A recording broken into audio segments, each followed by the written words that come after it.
Hello बच्चों, कैसे हैं आप लोग। आज हम लोग डिफरेंशिएशन में अगला टॉपिक शुरू कर रहे हैं, मैक्सिमा एंड मिनिमा। लेकिन उसको शुरू करने के पहले हमें कुछ फार्मूले रिमेंबर करने चाहिए, रिवाइज कर लेने चाहिए, जैसे जिनकी हमें इसमें प्रैक्टिकल प्रॉब्लम्स में ज़रूरत पड़ेगी।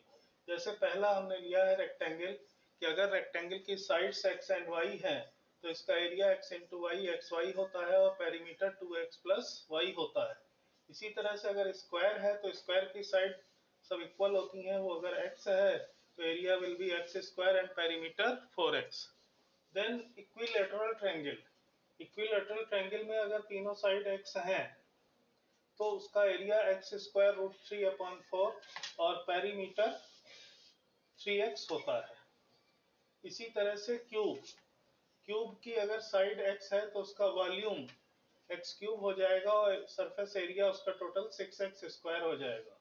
क्यूबॉइड, अगर उसकी तीन sides length breadth height X Y Z है तो वॉल्यूम एक्स वाई जेड होता है और total surface area 2xy plus Y Z plus Z X होता है।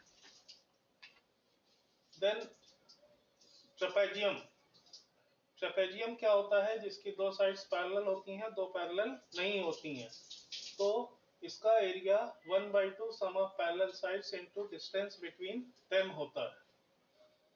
देन सर्किल, सर्किल की अगर रेडियस r है तो उसका एरिया r पाई r स्क्वायर और सरकमफेरेंस 2 पाई r हो जाएगी। स्फेयर, गोला है अगर कोई 3 डायमेंशनल और उसकी भी रेडियस अगर r है तो उसका वॉल्यूम 4/3 पाई r क्यूब और टोटल सरफेस एरिया 4 पाई r स्क्वायर होगा। देन राइट सर्कुलर कोन, कोन में तीन चीजें होती हैं, एक रेडियस, एक हाइट, एक स्लैंट हाइट। कोन जैसे आप लोग जानते ही होंगे कुछ इस तरह से होता है, तो ये हो गई रेडियस, ये हो गई स्लैंट हाइट l और ये हो गई हाइट h, और ये तीनों मिलकर राइट एंगल ट्रायंगल बनाते हैं। तो सबसे पहले तो l square equals to r square plus h square हो जाता है।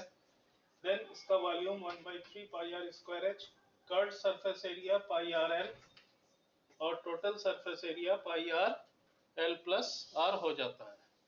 फिर लास्ट में हमने लिया है राइट सर्कुलर सिलेंडर, अगर इसकी रेडियस r है और हाइट h है तो volume will be pi r square h, curved surface area 2 pi r h और टोटल सरफेस एरिया 2 पाई r h प्लस r, या अलग अलग हम बोले तो 2 पाई r h प्लस 2 पाई r स्क्वायर। तो दैट्स इट, ये सारे फार्मूले हैं। अब इसके बाद हम लोग मैक्सिमा मिनिमा स्टार्ट कर रहे हैं। तो मैक्सिमा मिनिमा में सबसे पहली बात यह है कि maxima and minima are the points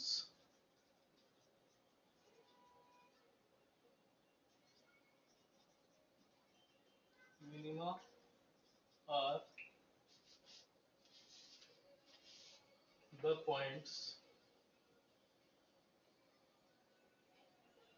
where tangent to the curve are parallel to x axis।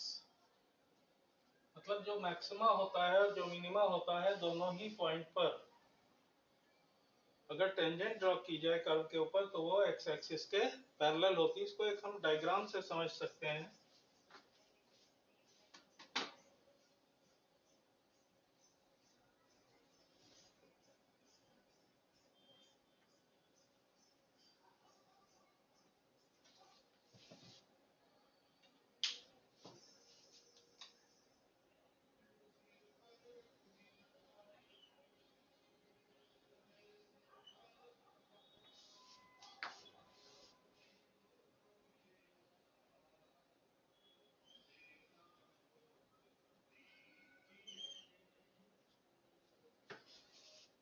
अब ये जो कर्व हमने बनाया है इसमें आप जैसे कि देख सकते हैं कि कई सारे पॉइंट्स हैं। जैसे यहाँ पर जो टेंजेंट होगी वो एक्स एक्सिस के पैरेलल होगी, यहाँ पर जो टेंजेंट होगी वो एक्स एक्सिस के पैरेलल होगी। ऐसे ही यहाँ पर जो टेंजेंट होगी ये भी एक्स एक्सिस के पैरेलल होगी।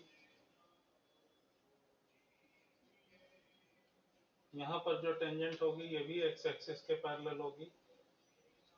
इसी तरह से यहाँ पर यहाँ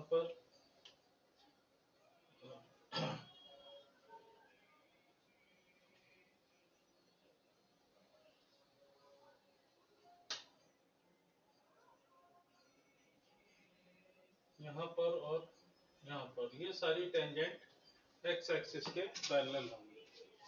तो मैक्सिमा कौन से पॉइंट होते हैं? मैक्सिमा वो पॉइंट होता है, जैसे आप इस पॉइंट को देखिए, यहाँ पर जो y की वैल्यू है, अगर हम x की वैल्यू को थोड़ा सा कम करते हैं या थोड़ा सा ज्यादा करते हैं तो y की वैल्यू दोनों तरफ डिक्रीज हो रही है। इसी तरह से इस पॉइंट पर भी, इस पॉइंट पर भी और इस पॉइंट पर भी, इन चारों पॉइंट पे मैक्सिमा बनेगा, क्योंकि यहाँ दोनों तरफ x की वैल्यू कम करने पर y की वैल्यू डिक्रीज हो रही है। लेकिन जो ये पॉइंट, ये पॉइंट, ये पॉइंट और ये पॉइंट हमने लिए हैं, इन पॉइंट पर जो y की वैल्यू है x की वैल्यू को डिक्रीज करने पर वो दोनों तरफ बढ़ रही है, तो ये पॉइंट्स मिनिमा कहलाएंगे।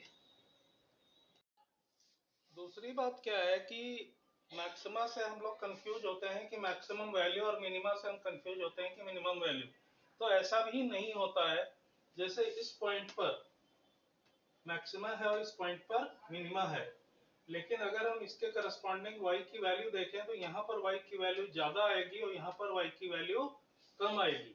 तो मैक्सिमा उस पॉइंट पर होता जरूर है, लेकिन मैक्सिमा का मतलब मैक्सिमम वैल्यू नहीं होता है। अब ये तो हो गई कंसेप्ट वाली बात, इसको हमने आपको फिगर से भी समझा दिया।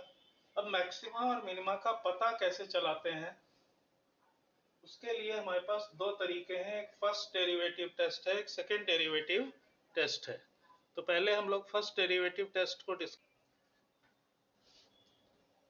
तो फर्स्ट डेरिवेटिव टेस्ट में क्या होता है कि चाहे हम फर्स्ट डेरिवेटिव टेस्ट करें चाहे सेकंड डेरिवेटिव टेस्ट करें, तो सबसे पहले हमको दोनों में dy dx तो निकालना ही पड़ता है, f dash x तो निकालना ही पड़ता है। उसको इक्वल्स टू 0 करते हैं और उससे x की कुछ भी वैल्यू, 2 वैल्यू, 3 वैल्यू, 4 वैल्यू, जैसे हमने यहाँ लिखा है giving x equals to abc dash dash dash, कुछ भी आ सकती है।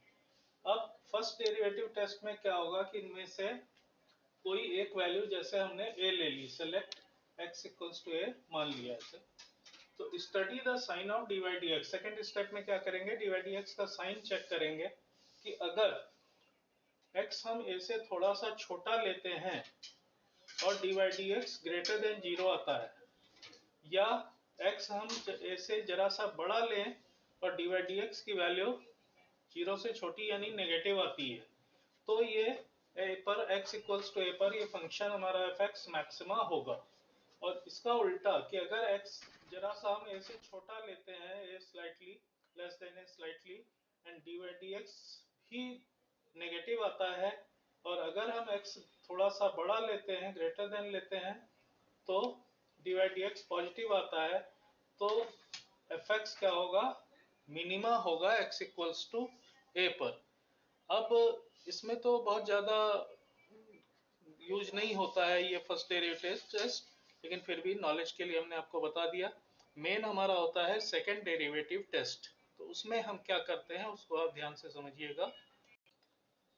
सेकंड डेरिवेटिव टेस्ट में देखिए, इसमें पहले तो हमको वही करना है जो पीछे हमने फर्स्ट डेरिवेटिव टेस्ट में किया था कि कोई function y equals to fx है, तो सबसे पहले हम dy dx या f dash x फाइंड करेंगे, फिर इसको हम dy dx को या f dash x को 0 के इक्वल रखेंगे, जिससे हमें x की कुछ वैल्यूज a b c जैसे प्राप्त होंगी, मिलेंगी।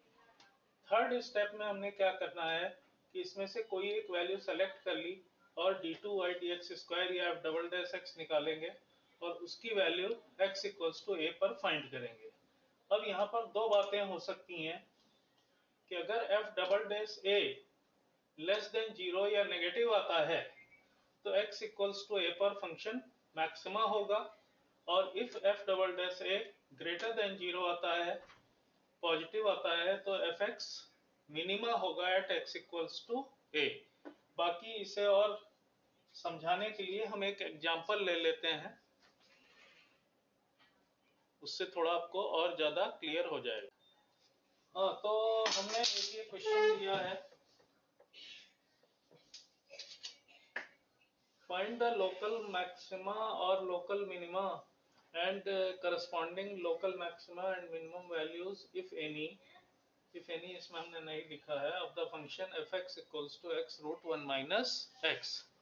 तो इसके सोल्यूशन में देखिए, पहले हमने एफ एक्स लिख लिया, इस एक्स को रूट के अंदर ले जाएंगे तो X square minus X cube का रूट हो गया। इसको डिफरेंशिएट करने जाएंगे तो 1/2 root X square minus X cube, और इसका डिफरेंशिएशन करेंगे तो 2x माइनस 3x स्क्वायर। यहाँ से x कॉमन ले लिया, 2 माइनस 3x, नीचे से भी x स्क्वायर अपने वापस से कॉमन ले लिया, तो 2x रूट 1 माइनस एक्स, लेकिन ये x कैंसिल हो गया, तो f डैश x की वैल्यू 2 माइनस 3x अपन 1 माइनस 2 रूट 1 माइनस एक्स आ गई। इसको हम अगर दोबारा से डिफरेंशिएट करते हैं तो u अपॉन v का फार्मूला भी यूज कर सकते हैं, तो हमने किया नहीं है, यहाँ पर डायरेक्ट हम सोल्यूशन दे रहे हैं। f डबल डैश x की value 3x minus 4/4 1 minus X to the power 3/2 आती है। अब सेकेंड स्टेप क्या था कि f डैश x को हमें 0 के इक्वल रखना था, इसको हम 0 के इक्वल रखेंगे तो हमारे पास एक ही सोल्यूशन आएगा, 2 माइनस 3x इक्वल्स टू 0 या x इक्वल्स टू 2/3। अब f डबल डैश x में अगर हम 2/3 रखते हैं तो सॉल्व करके एक नेगेटिव वैल्यू आती है, लेस देन 0 आता है। तो रूल क्या था कि अगर d2y dx स्क्वायर या f double dash x negative आ रहा है तो मैक्सिमा होगा। तो इसलिए फंक्शन क्या हो गया, x इक्वल्स टू 2/3 पर लोकल मैक्सिमा हो गया, और मैक्सिमम वैल्यू भी आपसे पूछी गई थी, तो हम fx में x की जगह 2/3 रख देंगे। ये सॉल्व करके 1/2/3 रूट 3 आता है। तो दैट्स द प्रॉब्लम। कल हम अगले वीडियो में कुछ और एग्जांपल्स लेंगे आगे, और एक और चीज इसमें भी बतानी है, लोकल मैक्सिमा और लोकल मिनिमा के अलावा एक और चीज होती है जिसको हम कहते हैं पॉइंट ऑफ इन्फ्लेक्शन। तो पॉइंट ऑफ इन्फ्लेक्शन में क्या होता है कि उस पॉइंट पर जो टेंजेंट खिंचती है वो ना तो मैक्सिमा होती है ना तो मिनिमा होती है, और उसमें अगर हम थोड़ी सी छोटी x की वैल्यू लेते हैं तो एक तरफ वैल्यू y की बढ़ती है और एक तरफ थोड़ी सी बड़ी लेते हैं तो घटती है, या इसका उल्टा होता है। तो ऐसी हालत में वो पॉइंट ऑफ इन्फ्लेक्शन कहलाता है, और इस केस में d2y dx स्क्वायर भी 0 आ जाता है। तो आगे हम इसका पूरा मेथड आपको बताएंगे।